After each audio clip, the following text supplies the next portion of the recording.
नमस्कार दोस्तों, मैं हूं डॉक्टर पीयूष सक्सेना और जन की बात चैनल में आपका स्वागत है। मध्य प्रदेश के सीधी ज़िले में एक बहुत ही शर्मनाक घटना घटित हुई, जिसमें कि नशे में धुत एक व्यक्ति ने दलित समाज के एक व्यक्ति के ऊपर पेशाब कर दिया।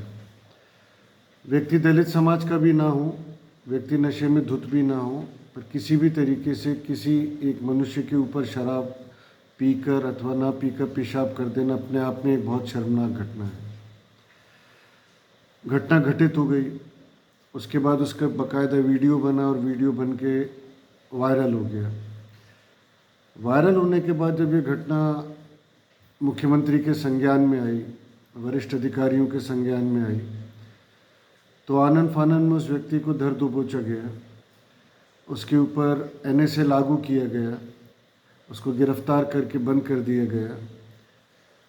जैसा कि आजकल प्रचलन हो गया है, हालांकि पता नहीं वो कितना सही है, पर बुलडोज़र चला के उसके घर पे भी तोड़ दिया गया उसके एक हिस्से को। NSA भी उस पर लगा दी गई, जो कि पता नहीं अदालत में टिकेगी कि नहीं। ये सब बातें हुई, उचित कदम है, सही कदम है। इन कदमों से जिस व्यक्ति ने गलती करी उसको कठिन से कठिन सज़ा मिले, इसका प्रावधान तो हो गया, पर उस व्यक्ति का क्या हुआ जिसके ऊपर पेशाब कर दी गई थी? उसके सम्मान का क्या होगा? उसका आत्मविश्वास कैसे लौटेगा? इसके लिए इस बात को करना बेहद आवश्यक था कि उस व्यक्ति को वापस इस समाज में आत्मविश्वास पैदा हो, बल्कि स्वयं में आत्मविश्वास और समाज में विश्वास पैदा हो। उसको ये लगे कि अगर समाज में आतताई लोग हैं, घमंडी, अहंकारी और मूर्ख लोग हैं, तो इस समाज में ऐसे लोग भी हैं जो कि उसकी चिंता करते हैं और उसकी रक्षा करेंगे, उसकी भी रक्षा करेंगे और उसके मान सम्मान की भी रक्षा करेंगे।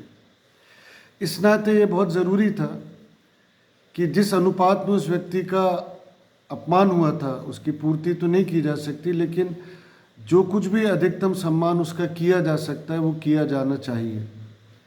और इस नाते मैं इस बात की बहुत प्रशंसा करता हूं कि मुख्यमंत्री ने व्यक्तिगत तौर पर उस व्यक्ति को बुलाया, मैं नाम नहीं लेना चाहता, उस व्यक्ति को घर पे सादर आमंत्रित किया और बात सिर्फ यहीं ख़त्म नहीं हुई। उन्होंने उस व्यक्ति को बिठाया, उस व्यक्ति के पैर धोए।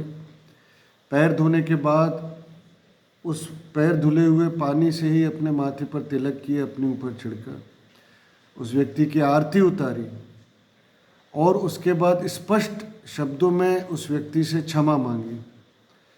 और इस बात के लिए मैं सचमुच में मुख्यमंत्री शिवराज सिंह चौहान का बहुत हृदय से समर्थक हुआ हूँ। क्यों? क्योंकि नेता या मुख्यमंत्री केवल कोरे प्रशासक, हृदयहीन प्रशासक नहीं हो सकते। उनमें संवेदना और भावना होना बेहद आवश्यक है। उनमें शर्म की बात होना भी आवश्यक है और क्रोध आना भी आवश्यक है।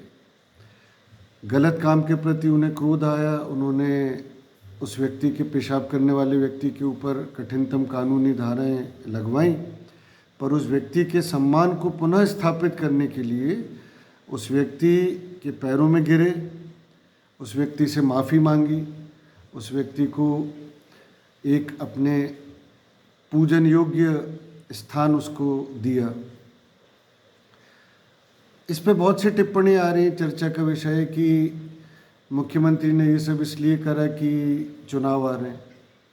मेरा ये कहना है कि चुनाव आ रहे हैं तो भी क्या, अगर चुनाव आ रहे हैं और मैं चुनाव में ऐसा ना नज़र आऊँ कि मैं चुनाव के लिए कर रहा हूँ, इसलिए किसी व्यक्ति को घोर डिप्रेशन में छोड़ दिया जाए, उसे अपमानित अवस्था में छोड़ दिया जाए, ये तो उचित नहीं है। उससे तो ये लांछन सह लेना अच्छा है कि हाँ, मैंने चुनाव के लिए किया और मुख्यमंत्री जी ने हिम्मत दिखाई, इस बात की मैं प्रशंसा करता हूँ।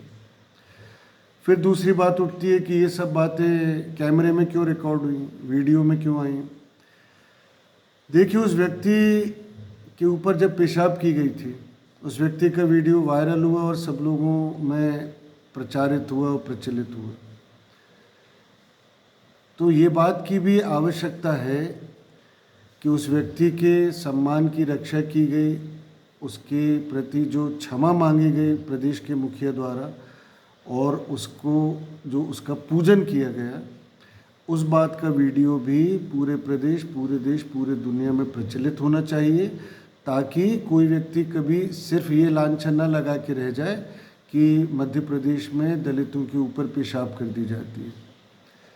उस व्यक्ति को ये भी नज़र आए कि अगर पेशाब कर दी जाती है तो पेशाब करने वाले का क्या हश्र होता है, और जिस पर पेशाब की गई उसके प्रति शासन, प्रशासन, समाज कितना चिंतित है और उसके सम्मान की रक्षा के लिए किस हद तक जाता है। इस हद तक जाता है कि प्रदेश का जो मुखिया है वो उसके पैरों में गिर के उससे क्षमा मांगता है।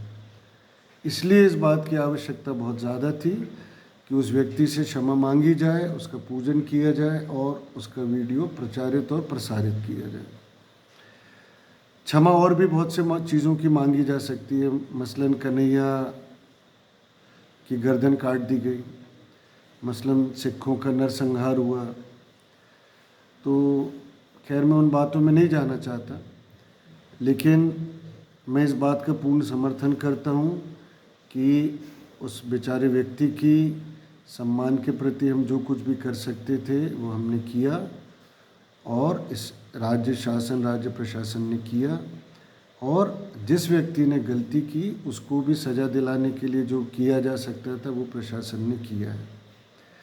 अब तीसरी बात आती है कि इस चीज़ के लिए मुख्यमंत्री को दोषी क्यों ना माना जाए। बिल्कुल सत्य है, मुख्यमंत्री प्रदेश का मुखिया है, जो कुछ भी होगा उसके लिए दोषी माना जा सकता है। लेकिन एक बात और भी है कि हमारे परिवार का, हमारे घर का या हमारे कार्यालय का कोई सबसे नालायक व्यक्ति कोई ऐसा कृत्य करके आ जाए जो कि क्षमा योग्य नहीं है, और वो कृत्य हो ही चुका है, तो अब वापस अतीत में जाके तो उस कृत्य को रोका या बदला नहीं जा सकता। लेकिन उस व्यक्ति ने जो गलती की है उसके लिए कड़ी से कड़ी सज़ा जो दी जा सकती है उसको देने के लिए संपूर्ण समाज और प्रशासन और हम प्रयासरत हो जाए, उसको पूरा करें। ये कार्य हमने किया तो हम इस बात का हमको संतोष रखना चाहिए कि उसके प्रति कोई पक्षपात नहीं किया गया, और जिस व्यक्ति का अपमान हुआ, इसका नुकसान हुआ, उसकी क्षतिपूर्ति जिस भी तरीके से की जा सकती है उसको भी करने का प्रयास करना चाहिए। जो प्रचार उसके अपमान का हुआ उससे ज़्यादा प्रचार उसके सम्मान का होना चाहिए। अगर किसी 2 टके के आदमी ने किसी के ऊपर पेशाब कर दी है, वो अपमानित घटना प्रचारित हुई, तो यह भी प्रचारित होना चाहिए कि प्रदेश के मुखिया ने उसके पैरों में गिर के माफ़ी मांगी और उसका पूजन किया, उसकी पूजा अर्चना की, उसके साथ बैठ के पूजन करा। इसलिए मुझे ये लगता है कि बात चुनावी हो या ना हो, इससे का दलित वोटों पे असर हो या ना हो, मुख्यमंत्री जी ये चुनाव जीते या ना जीते, पर उन्होंने ये नैतिक साहस दिखाया, उन्होंने संकोच नहीं करा, वो झिझके नहीं, और उन्होंने पूरी दुनिया के सामने माफ़ी मांग के उस वीडियो को प्रचारित करवाया। ये बताया कि प्रदेश का मुख्यमंत्री अपने प्रदेश के हर एक व्यक्ति के प्रति संवेदनशील है, जिसको कि अपमान सहना पड़ा और जिसको कि कमज़ोर और निर्बल समझा जाता है। और ये बात आलोचना या मजाक उड़ाने की नहीं है। मुझे लगता है कि जो सबसे आवश्यक कदम था वो उन्होंने उठाया, और हमको इस बात के लिए मुख्यमंत्री का, शिवराज सिंह चौहान का हौसला बढ़ाना चाहिए। जो भी आपके विचार हों मुझसे साझा कीजिए। आप कुछ और सोचते हैं तो वो भी बताइए, और चैनल अच्छा लगे, मेरी बात लगे उचित, तो इसको सब्सक्राइब कीजिए, शेयर कीजिए और मेरा थोड़ा हौसला बढ़ाइए।